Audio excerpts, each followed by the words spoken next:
Well, hey there, friends.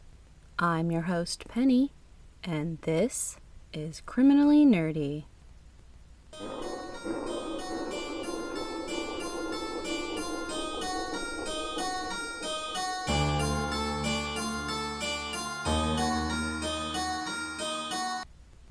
How are all my favorite people doing today? Taking all of the names and kicking all of the asses, I hope. If crying multiple times through Wicked counts as kicking ass, consider it kicked for me. I kid you not, I bawled. Not just from the physical pain of not being able to sing along, but that movie is just... wow. It exceeded my expectations. I am the nerd you know me to be, so of course I read the book forever ago. Which, by the way, if you haven't read any of Gregory Maguire's books, I strongly recommend it. I haven't read them all, but I can vouch for Wicked, duh. But also Son of a Witch, Mirror, Mirror, Confessions of an Ugly Stepsister, A Lion Among Men. All excellent. So clearly I'm a fan of the story, and then it became a musical, and I am nothing if not here for musicals. I should probably be embarrassed about it, but let's be real, I'm not. I cried when I saw the play live, and so it tracks that I cried at the movie. Get out there and see it, witches. You won't be sorry. There is one thing I am surely not kicking ass at, and that is wrapping presents. I have a pile of stuff that needs wrapped, and I just keep refusing to make eye contact with it, thinking maybe it'll get tired of me avoiding it and just wrap itself to save me the hassle. That's a thing, right? Right. Let me have my delusions, okay? Thanks. In podcast world, I wanted to give a shout out to David, Elise, Max, and Chris, who all got in on the Smile 2 promotion. I only have one free digital download left to give away, so if you'd like to snag it, email criminallynerdypodcast@gmail.com with the subject line Smile 2. I also wanted to give a shout out to Ireland, just the whole country. Criminally Nerdy made it to the top 250 charts on Apple Podcasts for true crime in Ireland for a couple of days, and to be honest, it thoroughly blew my mind. I might have cried. If this is the first episode you've ever listened to, you probably think that all I do is cry, which is not completely inaccurate. But truly, thank you so much to my listeners in Ireland, and will you please adopt me? I'm very tidy. And also thank you to everyone. My listeners are the best of the best, and I am so damn lucky that I get to hang out with you all. If you haven't already, please make sure that you've subscribed, rated, and reviewed. I know I say it a lot, but it really does help boost the show's visibility, which brings fellow true crime nerds to our little corner of the podcast world.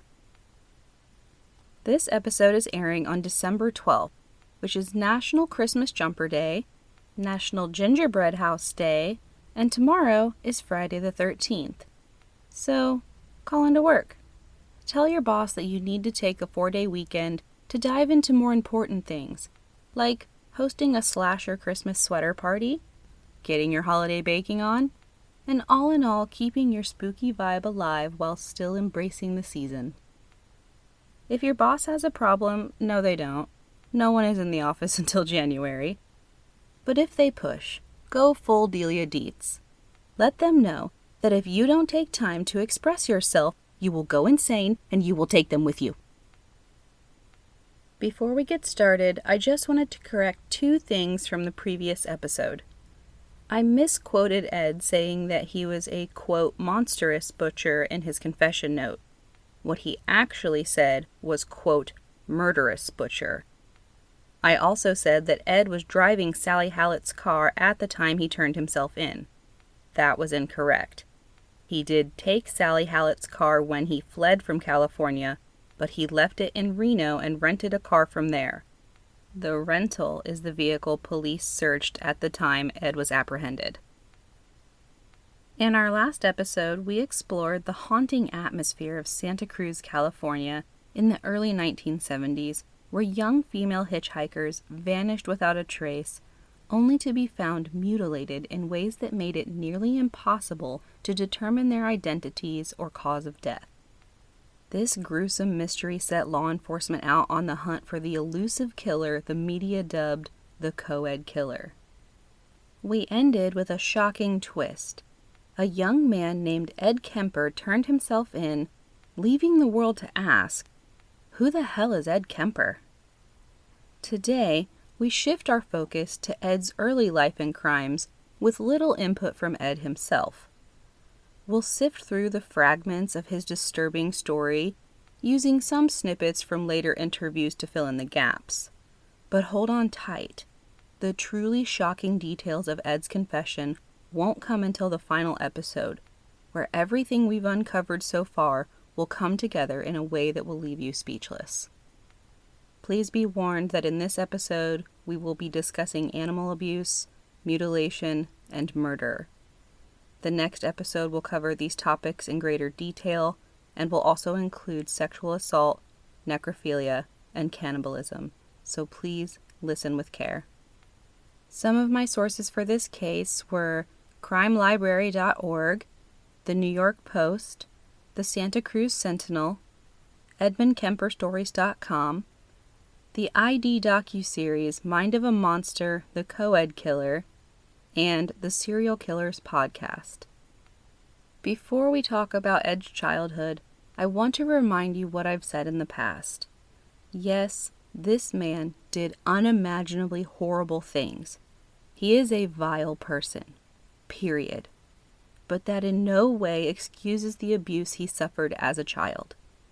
So if you find yourself feeling bad about feeling bad for young Ed, don't. It's okay to hurt for what happened to him as a child and to condemn him for what he did as an adult. The two are not mutually exclusive. Edmund Emil Kemper III was born on December 18, 1948, in Burbank, California, to Clarnell and Edmund Jr., known as E. Kemper. He was the second of 3 children, joining his older sister Susan, who had been born in 1943. A few years later, in 1951, the family welcomed his younger sister Allen. When Clarnell was younger, she had attended the Great Falls High School in Montana and was a member of the Young Authors Club. After school, she aspired to be a secretary. E. had previously been a soldier fighting on the front lines in World War II. After the war, he continued working with the military doing nuclear weapons testing at Pacific Proving Grounds. But by the time Ed was born, he had taken a job as an electrician.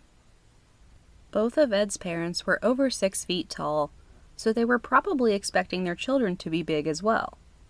What they likely weren't expecting was Ed being born at a whopping 13 pounds. My God, that's a big baby. I'm in pain just thinking about it. As a toddler, he had an adorable jumper that said "Little Guy" across the front. The family loved it and started affectionately calling him Little Guy. Over time, they dropped the little, and Ed's nickname with his family became just Guy. And that's about all the cuteness this episode has to offer. Ed's parents' marriage was very strained with near constant fighting. E. was pretty passive and easygoing, while Clarnell was described as being very domineering and resentful. She would mock her husband for his work as an electrician because she considered it menial and far less impressive than his previous work with the military. I'm sorry, what?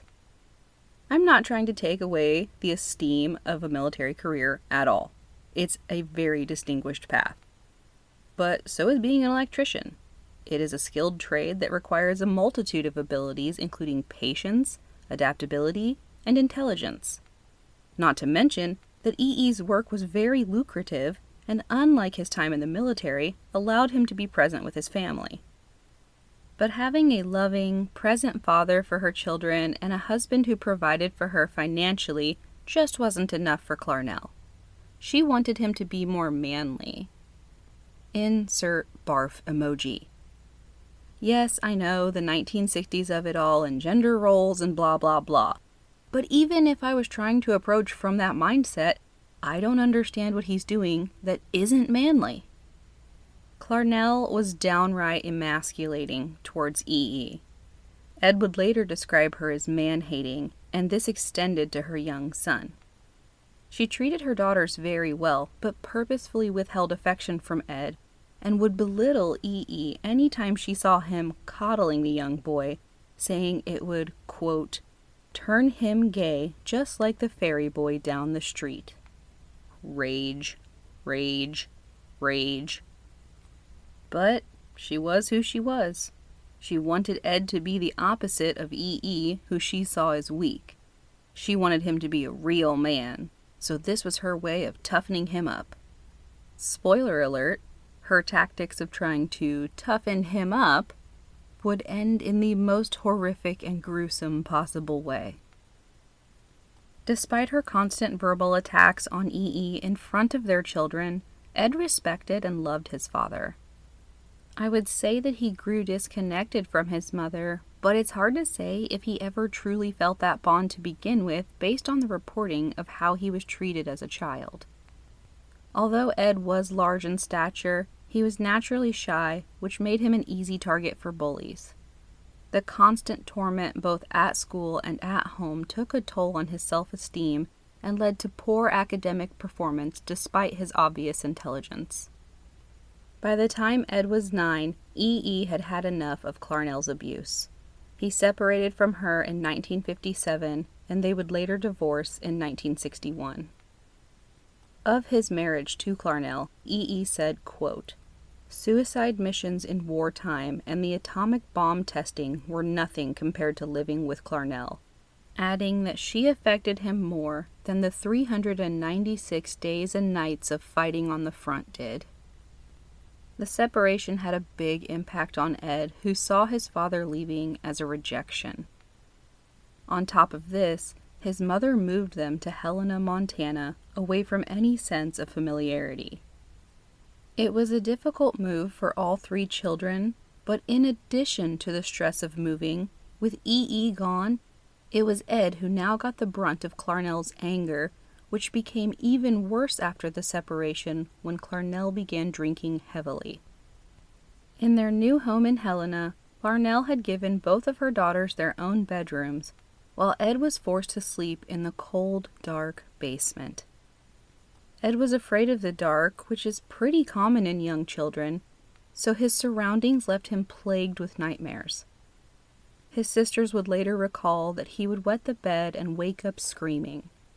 But there was nowhere for him to go because Clarnell would lock the door to the basement, essentially trapping him with his fears. Clarnell said she did this because she was afraid Ed would do something to her or his sisters in their sleep. While we already know that some of those fears would come to play out, I can't help but wonder if this treatment at the very least exacerbated the way in which Ed would eventually lash out. Ed considered his younger sister Allyn his confidant, but things were much more tense with his older sister Susan. So tense, in fact, that she was the cause of Ed's 2 near-death experiences as a child. On one occasion, she tried to push him into a train. On another, she pushed him into the deep end of the swimming pool and he nearly drowned. All of these ingredients were bubbling in the cauldron of Ed's psyche, and to the surprise of no one, he started acting out. His behavior became macabre, like cutting the heads and hands off his sister's dolls. When they were playing, he would have them play games like electric chair or gas chamber, where he would pretend he was being executed. Another game he would play was wrapping his sisters tightly in a rug and then seeing who could wiggle out the fastest. It may have seemed like an adrenaline-fueled race to his sisters, but Ed later admitted that it was the image of a woman being helpless in a situation that thrilled him. Ed became more and more withdrawn into himself and began having very dark fantasies, like wanting to know what it was like to swallow an eyeball. Other times, he would daydream about everyone else in the world dying so that he could be left alone to do as he pleased. I will warn you that this part is difficult to hear. and it's honestly difficult to say. His disturbing behavior escalated when, at the age of only 10, he buried the family cat alive. He later dug up the now deceased animal, cut it into pieces, put its decapitated head on a spike, and buried the rest of its remains. Okay, Joffrey. Clarnell was certain that Ed had something to do with the cat's disappearance, but Ed wouldn't say a thing. His silence on the matter angered Clarnell. Ed would later say that he enjoyed killing the cat and getting away with lying to his family about it, but he most enjoyed the suffering it caused his mother, who he had a deepening hatred for. When Ed was 12, he developed a crush on his teacher. Not super unusual, but he didn't express this crush by leaving smiley faces on his homework or putting an apple on her desk. Instead, he would take his father's old bayonet, sneak around the teacher's house, and watch her through the windows. Okay, so not super normal. His sister Susan knew about the crush and teased Ed that he should kiss her. His response was, "If I kiss her, I'd have to kill her first." While things in the Kemper home remained tense, there were some bright spots. In July of 1961, when Ed was still 12, the Independent Record of Helena, Montana, reported on his older sister Susan's wedding, noting that she was given away by her brother, Guy Kemper. In February of 1962, Clarnell remarried to a man named Norman Turnquist. Not much is known about Norman or what, if any, impact he had on the household. What we do know is that their marriage was short-lived. They divorced after only 16 months. Even if it was the most civil of divorces, it was still a lot of upheaval in a short period of time for the Kemper children. Ed was still struggling internally with his low self-esteem that seemed to stem from rejection, and his fantasies were becoming increasingly more morbid. It wasn't long before he acted out violently again. Another warning, this is difficult to hear. At the age of 13, he felt like their family cat liked his sister Allen more than she liked him. Yeah, man, because animals can sense evil. But to Ed, this was yet another rejection. Instead of trying to win the cat over with treats or snuggles, Ed did what Ed does. In a fit of rage, he cut the helpless animal into pieces with a machete. He buried most of the remains, but kept pieces for himself as a souvenir. Clarnell eventually noticed the strange smell and tracked it to Ed's closet, where she found the dissected pieces of their family pet. She was justifiably outraged and horrified. I can't say if she was physically abusive to Ed prior to this, but it's been reported that this incident is when she began hitting Ed whenever she was unhappy with his behavior, which is never justifiable. With this, Ed's resentment began to grow, and his fantasies got more and more violent. If you're here, you're probably a true crime nerd, so you've most likely heard of the McDonald Triad. If you haven't, it is a set of 3 traits where if any 2 are present in young children, it could be considered predictive of or associated with violent tendencies later in life. Those traits are fire setting, bedwetting past the age of 5, and cruelty to animals. So far, Ed is scoring pretty high on that test. The McDonald Triad hypothesis was first introduced in 1963, and as with many theories, it has been analyzed and evolved with time. It's not a hard and fast rule. If any 2 of these 3 things are happening with your little one, it doesn't mean that you're harboring Michael Myers 2.0 in the next room. Many children can exhibit all 3 of these behaviors and go on to have no violent tendencies at all.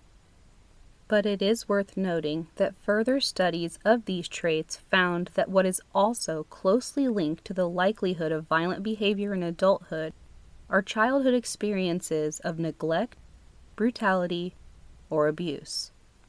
another test that Ed is scoring unfortunately high on.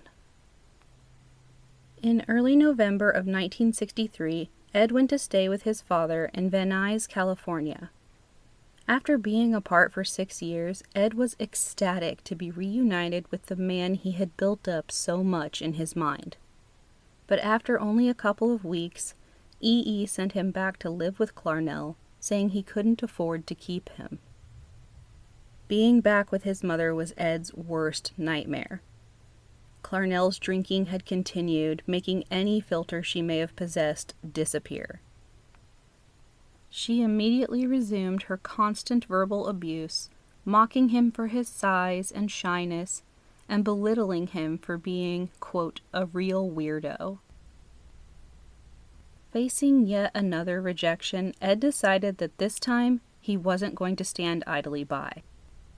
On November 28, 1963, which was Thanksgiving Day, he took his mother's car without permission, drove to the bus station in Butte, Montana, and made his way right back to Van Nuys. He wasn't exactly given a warm welcome. E.E. had now remarried to a woman named Alfreda, and to the marriage she brought a son, Ed's new stepbrother. This was their first time meeting, and both were taken aback by the hulking young Ed, who was already 6'4". E.E. convinced Alfreda to let Ed stay, but it didn't take long for his unsettling behavior to have them on edge. On one particular night, Alfreda walked out of the bathroom after taking a shower to find Ed standing outside of the door. When she asked him what he was doing, he just stood silently, refusing to move, while staring at her breasts. She was wildly uncomfortable, so she pushed past him and went to her room.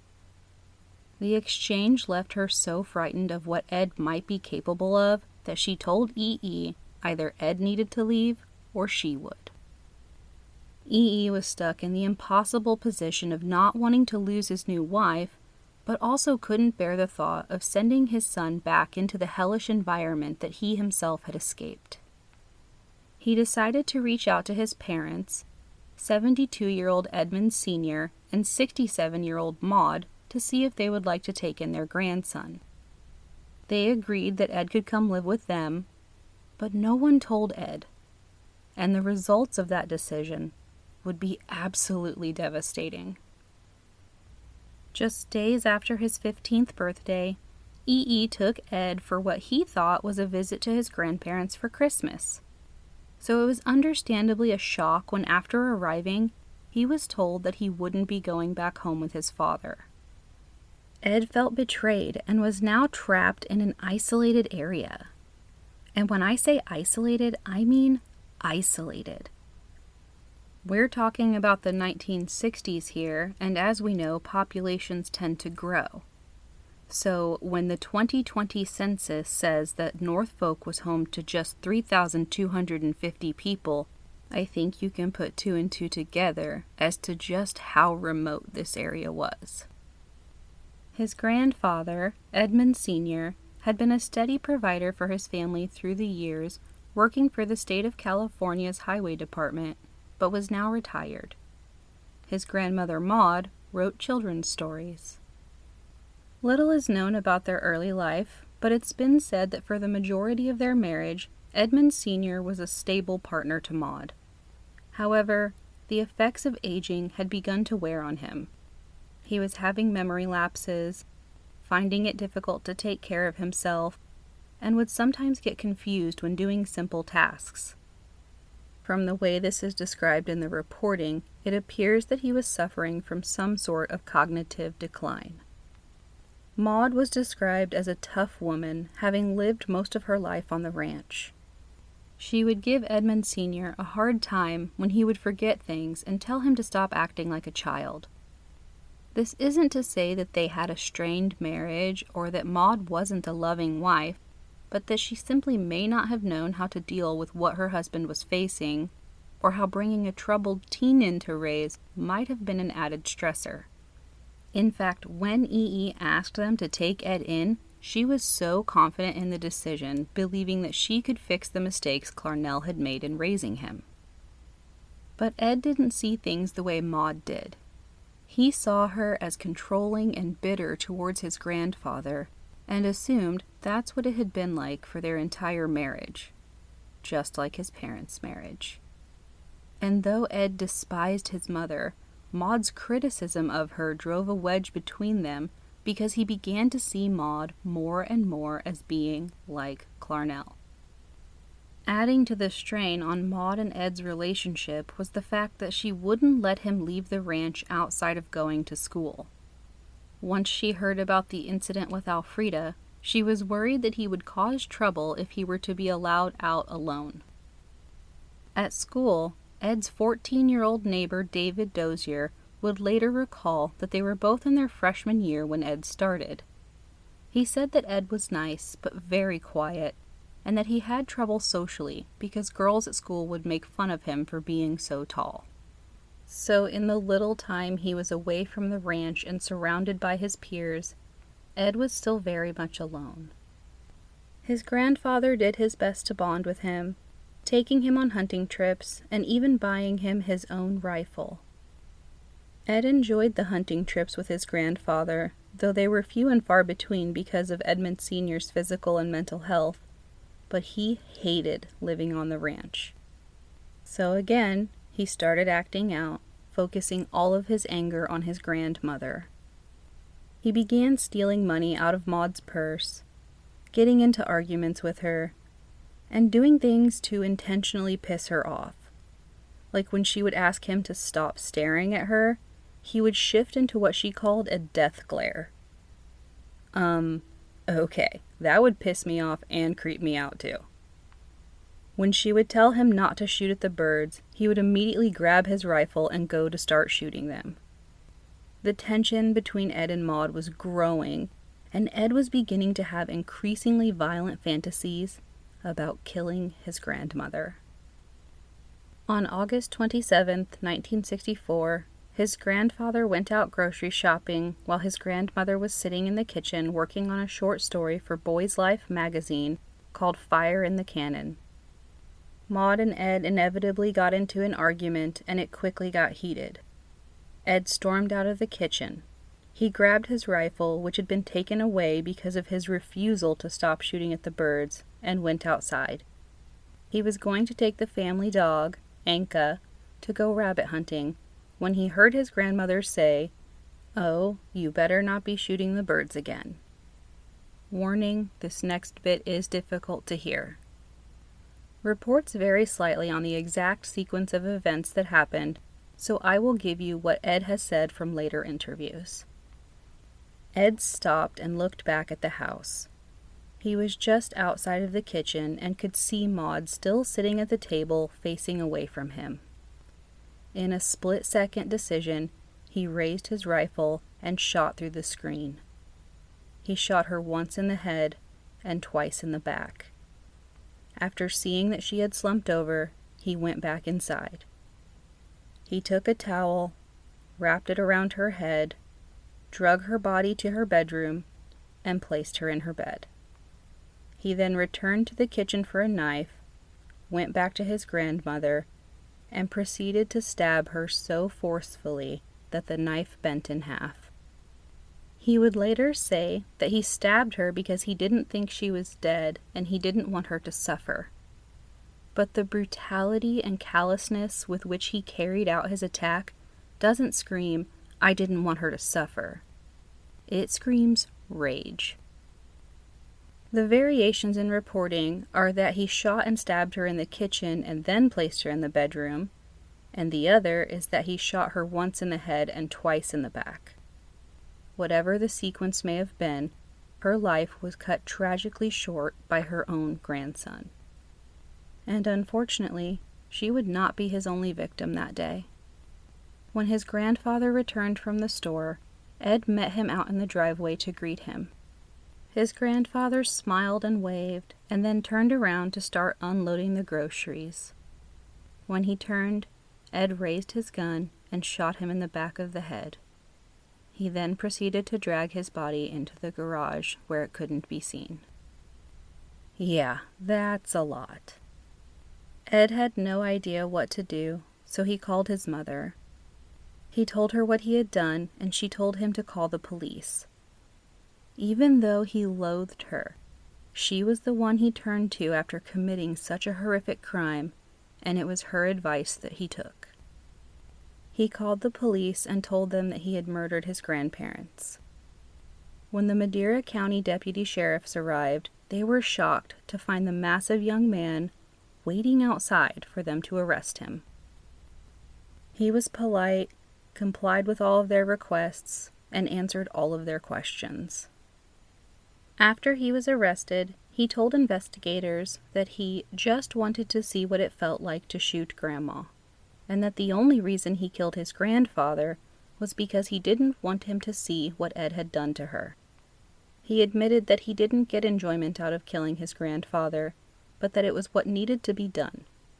He spoke about it as if he had done his grandfather a kindness by sparing him from seeing what had happened to his wife. While incarcerated, he was evaluated by psychiatrists who were impressed with how well-spoken and cooperative Ed was. No one could picture how this child, no matter his size, he was still a child, who presented himself as sweet and smart, could do such a heinous thing. It was so incomprehensible that they decided he must be insane, so he was given the diagnosis of paranoid schizophrenia. He was put on trial for the murder of his grandparents, and with the diagnosis, was able to win with a plea of not guilty by reason of insanity. Instead of going to prison, Ed was sent to California's maximum security mental health facility, Atascadero State Hospital, for an indefinite length of time. Entering into a population of 1,600 adult inmates, one might think Ed would go further into himself and perhaps shut down completely. But surprisingly, the opposite was true. He thrived. He liked the structure, and for the first time in his life, he was free from his mother. Since he was still a minor, he was able to continue with his education, and contrary to his previous academic performance, he excelled. The psychiatrists took note of the young man and sensed there was something special about him. They gave him an IQ test and discovered that he was at 136. Later testing would show that his gifts grew while at Atascadero, showing an IQ of 145. That score placed him in the top 0.15% of the population, meaning that Ed was of superior intelligence. The IQ test confirmed that Ed was indeed quite gifted intellectually. It also gave doctors reason to reevaluate his diagnosis of paranoid schizophrenia. They were already skeptical that in the court's hurry to close the case, he may have been misdiagnosed because they were not seeing any of the typical symptoms. He did not have hallucinations or delusions, his speech was the opposite of disorganized, and he had no impacted motor function. Those suffering with paranoid schizophrenia generally do not do well on standardized tests. So Ed's scoring was highly improbable if he truly were suffering from that specific mental health condition. Doctors decided the best course of action was to do a comprehensive evaluation on Ed, during which they found that they were correct. He did not suffer from paranoid schizophrenia. They diagnosed him instead with passive-aggressive type personality disorder, or PAPD.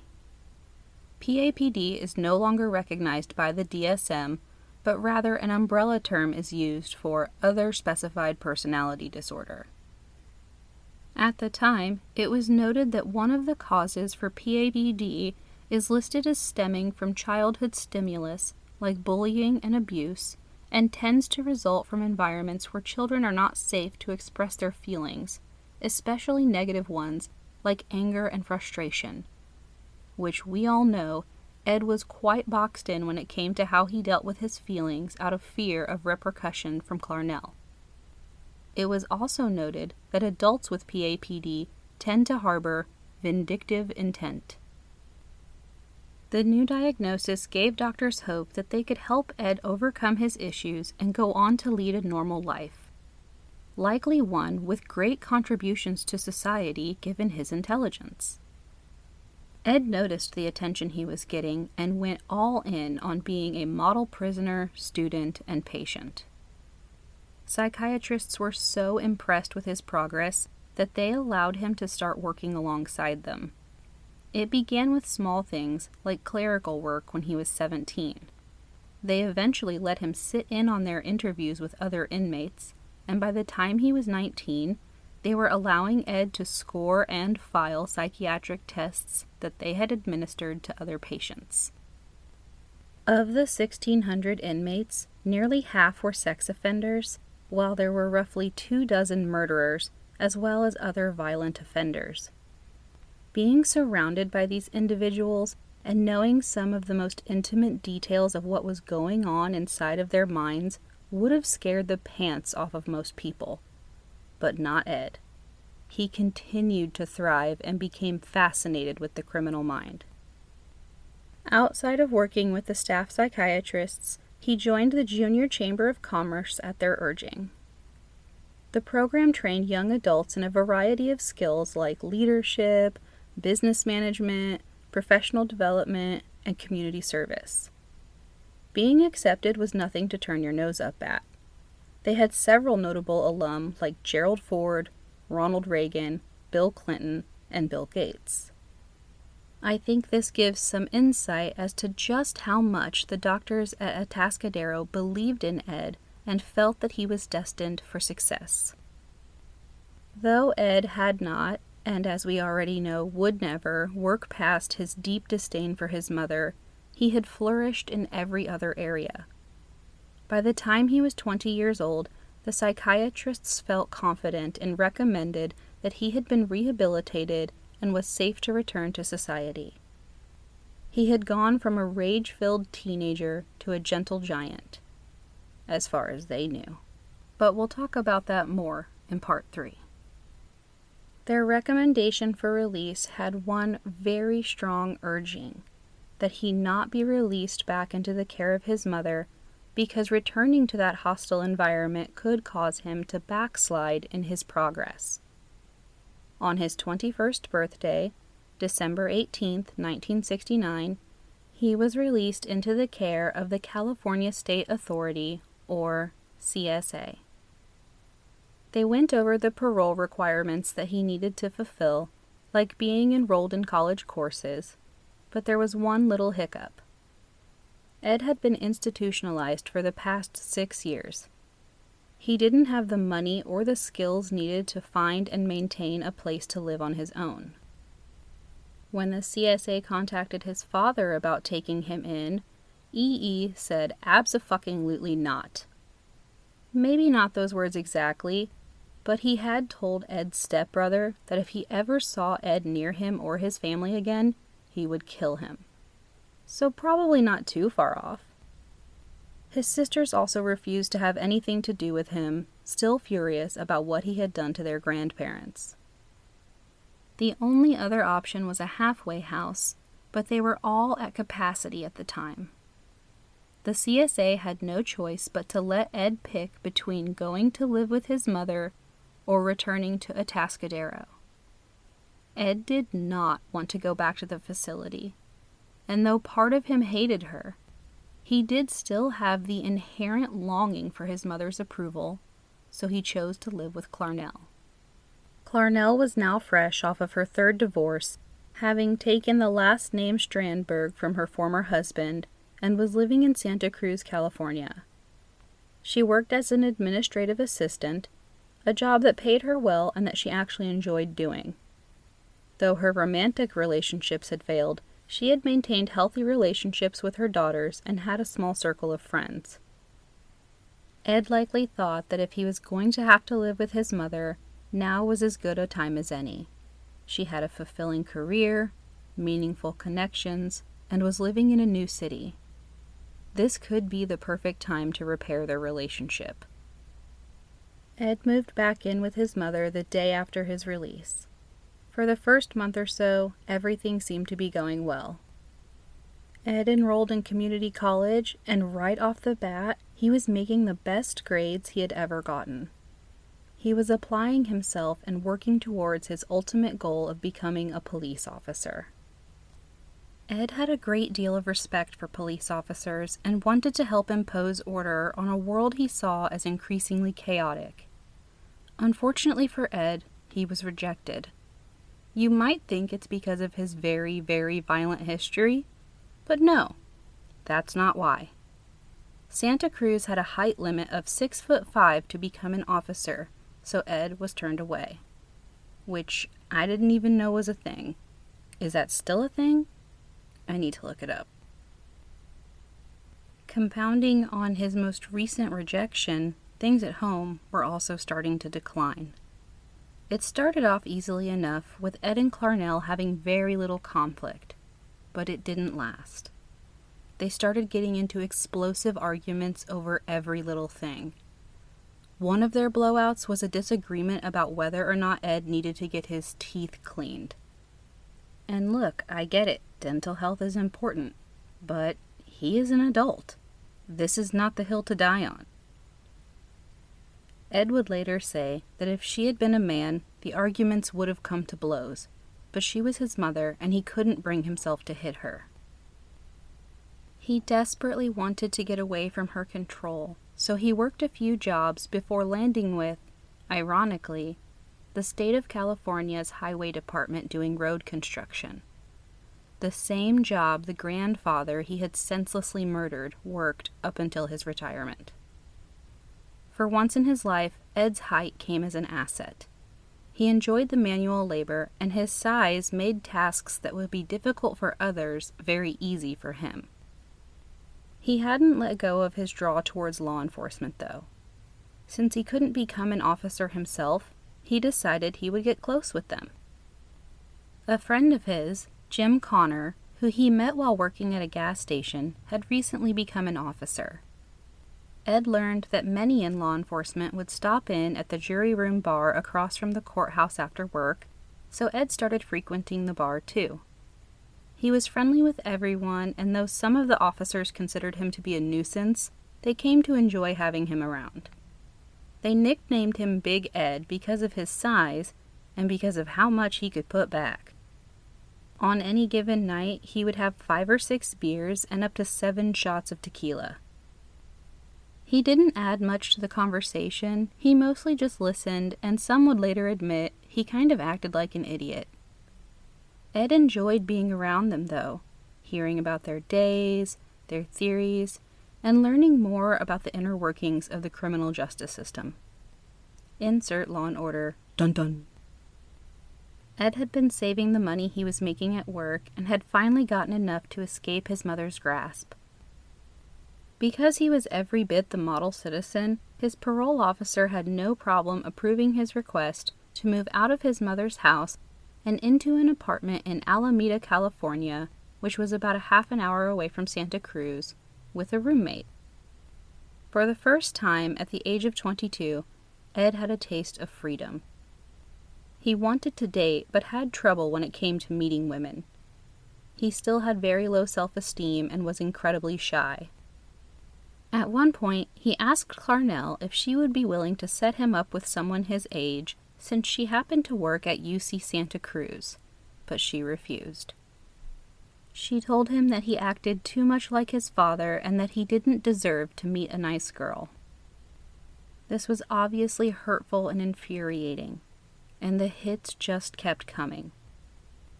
In early 1972, Ed was hit by a car while out on his motorcycle. His arm was badly injured, leaving him unable to work. This left Ed with all of his anger, frustration, and now ample free time that he used to begin retreating into his fantasy world again. He was awarded $15,000 in a civil suit against the driver who hit him. Today, that would be $115,205. So, enough to get him by for a little while. He used some of it to purchase a new car, a yellow 1969 Ford Galaxie 500 with a black hardtop. He used the rest to live off of, take long drives, and drink. It seemed that Ed was following in his mother's footsteps when it came to alcohol. When he wasn't on one of his drives or at the jury room, he was at the Fireside Bar in Alameda. Though things looked bleak, he was still able to put on a show for his court-appointed psychiatrist. On November 29, 1972, Ed went to his appointment, and after a lengthy discussion, the psychiatrist deemed Ed cured, saying, quote, "If I were seeing this patient without having any history available or without getting the history from him, I would think we're dealing with a very well-adjusted young man who had initiative, intelligence, and who was free of any psychiatric illness. In effect, we are dealing with two different people when we talk of the 15-year-old boy who committed the murders and of the 23-year-old man we see before us now. It is my opinion that he has made a very excellent response to the years of treatment and rehabilitation, and I would see no psychiatric reason to consider him to be any danger to himself or any member of society." They continued on to say, quote, "He appears to have made a good recovery from such a tragic and violent split within himself.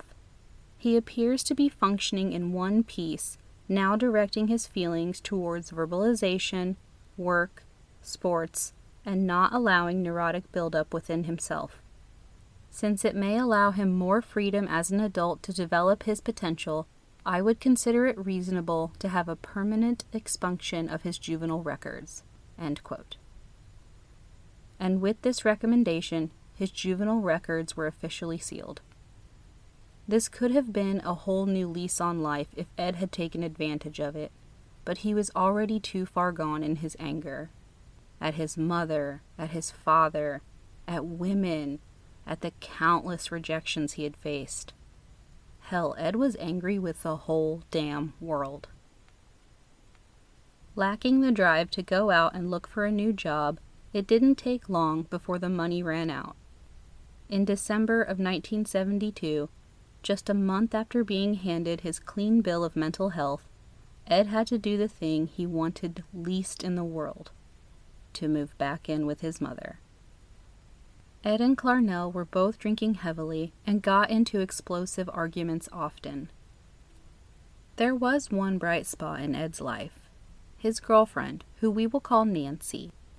Her name has been withheld from public record, and though some sources have uncovered it, I will be honoring her request to remain anonymous. The two had met earlier that summer at a beach in Santa Cruz and had begun dating. Nancy lived in Turlock, a little over 2 hours away from Santa Cruz. Reporting varies on her age when they met as being between 15 and 17. No matter how you look at it, he was 23 years old and she was a minor. Not okay.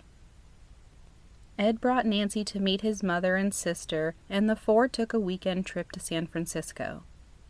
After realizing how young she was, Clarnell was very vocal about how much she disapproved of the relationship.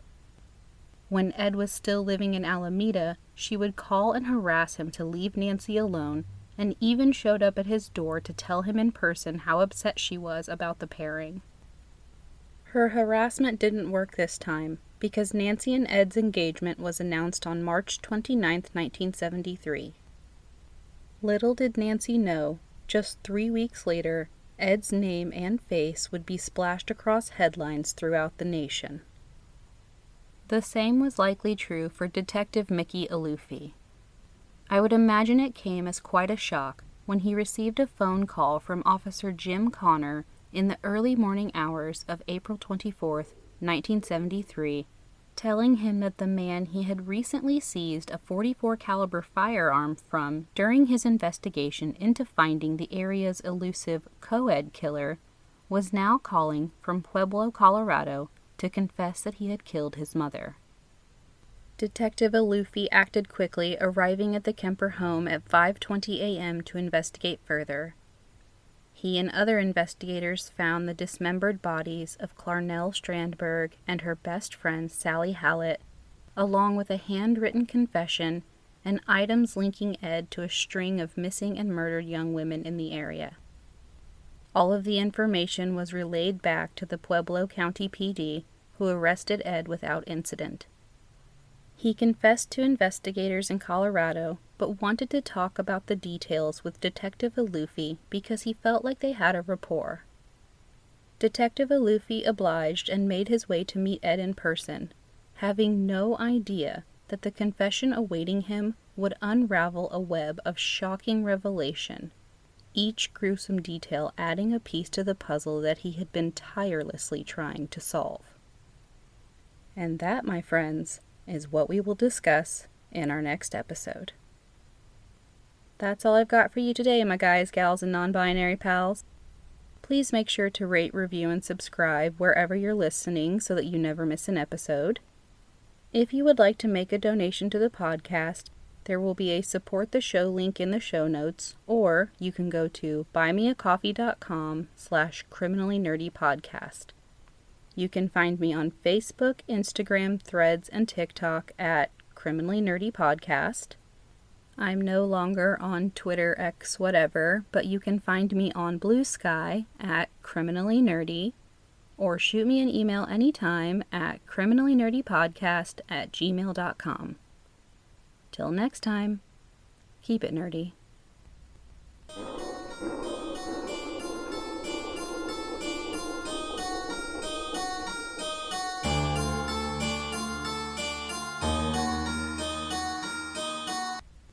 Loathing, unadulterated loathing. Diagnostics. What is this, a car? Steam. I can't even. The jokes write themselves sometimes. Nope, I can't. Oh, I suck at those so bad. Oh, Jasper is down there mad at something. It's probably just the wind. Oh, I don't like this. That was all wrong. Wrong. Consistered? That's a word. February. Motherfucker. Oh, God, I need coffee. The pen is blue! Fuck shit. Reserved. How? Gomez, take those out of his mouth. Da-da-da-da-da-da. Nope. Fuck. He likes it. Wow. Why can't I say that? Oh shit, did I move that fucking elf? Malibu Barbie. That's not who I was. I was a ballerina. Graceful. Delicate.